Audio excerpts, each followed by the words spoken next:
আসসালামু আলাইকুম। আমার ভিডিওতে আপনাদের সকলকে আমন্ত্রণ জানাচ্ছি। আজকে বাংলাদেশের অতি পরিচিত একটি সবজি কাকরল কিভাবে চিংড়ি মাছ দিয়ে রসালো একটি সবজি রান্না করা যায় সেটাই আজকে আমার ভিডিওতে করে দেখাবো। তো আমি এখানে সকল উপকরণগুলো নিয়েছি প্রয়োজন অনুযায়ী। আধা কেজি পরিমাণ কাকরল আর দুইটি বড় আলু দিয়ে কিভাবে রসালো একটি সবজি রান্না করা যায় সেটাই আজকের ভিডিও। আমি যেভাবে কেটে নিলাম সেটাও দেখালাম। এখন আমরা চলে যাব প্রস্তুত প্রণালীতে। এখন এখানে এক কাপের আধা কাপ সয়াবিন তেল দিয়ে একটা বড় পেঁয়াজ এবং 3 পিস রসুন এরকম কুচি করে আগে রসুন এবং পেঁয়াজগুলো তেলের মধ্যে ভালো করে ভেজে নিব।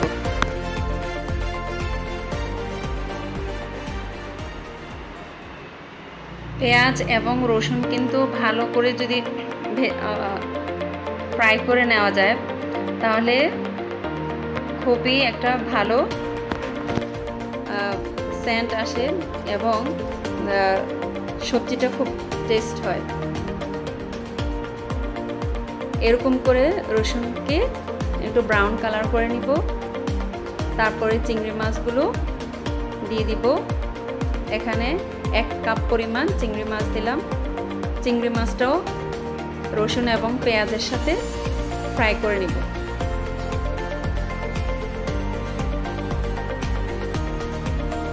চিংড়ি মাছটা যখন সামান্য পরিমাণে ফ্রাই হবে ঠিক তখনই লবণটা ইউজ করব। এখানে পরিমাণ মতো লবণ দিতে হবে।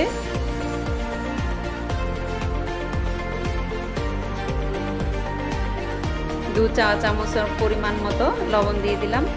লবণটা এখন দিলাম কেননা চিংড়ি মাছটার মধ্যে যেন ভালো করে প্রবেশ করতে পারে। চিংড়ি মাছটা ভালো করে ফ্রাই করার পর এরকম করে লালচে করে ফেলবো। যেহেতু একটু বড় ধরনের চিংড়ি তাহলে অবশ্যই কিন্তু ভালো করে ভেজে নিতে হবে এভাবে।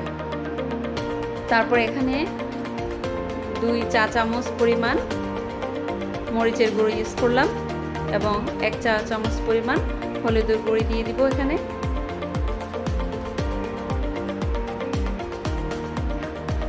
দেওয়ার পরে চিংড়ি মাছটাকে ভালো করে নেড়ে চেড়ে দিব। চিংড়ি মাছটা যখন মশলার সাথে এভাবে মিক্স করব তারপরে সামান্য একটু পানি দিয়ে দিব। চিংড়ি মাছটা ভালো করে যেন সিদ্ধ হয় এবং মশলাটা যেন পুড়ে না যায়।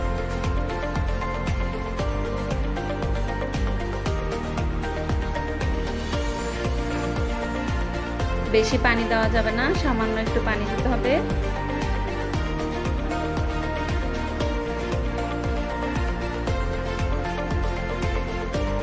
এভাবে মিক্স করার পর একটা ঢাকনা দিয়ে ঢেকে দিব।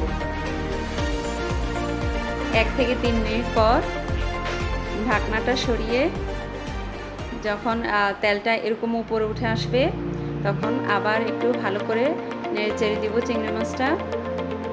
চিংড়ি মাছটা যখন এভাবে খুব রসালো দেখাবে তারপরেই কিন্তু আমি একে একে সবগুলো সবজি এখানে দিয়ে দিব এবং চিংড়ি মাছটা কিন্তু আবার ভালো করে এরকম নেড়ে চেড়ে দিতে হবে। এরকম রসালো হতে হবে ঝোলটা চিংড়ি মাছের সাথে। তারপর সবজিগুলো দিয়ে দিলাম। সবজিগুলো দেওয়ার পরেও কিন্তু এখন আমি সাথে সাথে পানি ইউজ করব না। এখন এগুলো আমি খুব ভালো করে নেড়ে চেড়ে দেবো। এখন 3 থেকে 4টি কাঁচামরিচও ইউজ করব। কেউ যদি স্পাইসি সবজি খেতে চায় তাহলেও কিন্তু এটা দিতে পারেন, এটা ইচ্ছা অনুযায়ী।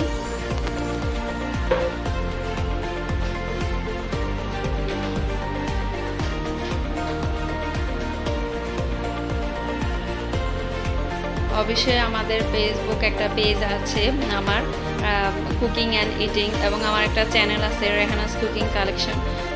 সবাই এখানে লাইক করবেন, শেয়ার করবেন, আর অবশ্যই চ্যানেলটি সাবস্ক্রাইব করবেন। তো এভাবে সবজিগুলো যখন খুব ভালো করে মশলার সাথে মিক্স করে নিব, তারপর একটা ঢাকনা দিয়ে ঢেকে 5 মিনিট পর্যন্ত রেখে দিব। 5 মিনিট পর আবার একটু ভালো করে নেড়ে চেড়ে দেব। সবজিটা যদি সিদ্ধ হয়ে যায় তারপর এখানে পানি ইউজ করব, কিন্তু তাছাড়া কিন্তু ভাপে এই প্রথম অবস্থায় সবজিটা সিদ্ধ করে নিতে হবে।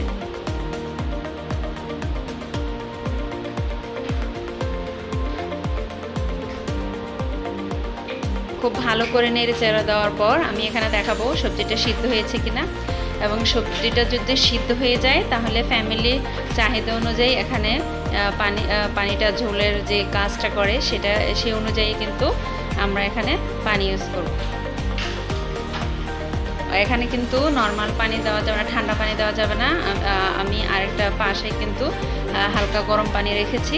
এরকম করে যখন সিদ্ধ হয়ে যাবে সবজি এবং আলুটা, তারপরে আমি এখানে পানি দিয়ে দিব। আমি এখানে পানি ইউজ করব যে 2 কাপ পরিমাণ, অথবা তার থেকে সামান্য একটু বেশি।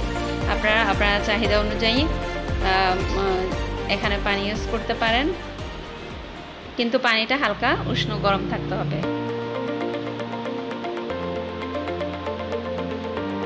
কেননা ভাপেই কিন্তু আমি সবজিটা ভালো করে সিদ্ধ করেছি, এর জন্য এখানে পানি বেশি দেওয়ার প্রয়োজন নেই। পানি দেওয়ার পরেই কিন্তু টমেটোগুলো, আমি একটা বড় টমেটো নিয়েছি, সেটা কুচি করে এখন ছড়িয়ে দিব ঝোলের উপরে। প্রথম অবস্থায় দেওয়া যাবে না, এভাবে দিতে হবে যখন সবজিটা প্রায় সিদ্ধ হয়ে যাবে। দেওয়ার পর চামচের সাহায্যে নেড়ে চেড়ে আবার এরকম করে গোল করে তারপর একটা ঢাকনা দিয়ে ঢেকে আবার 5 মিনিট পর দেখতে হবে।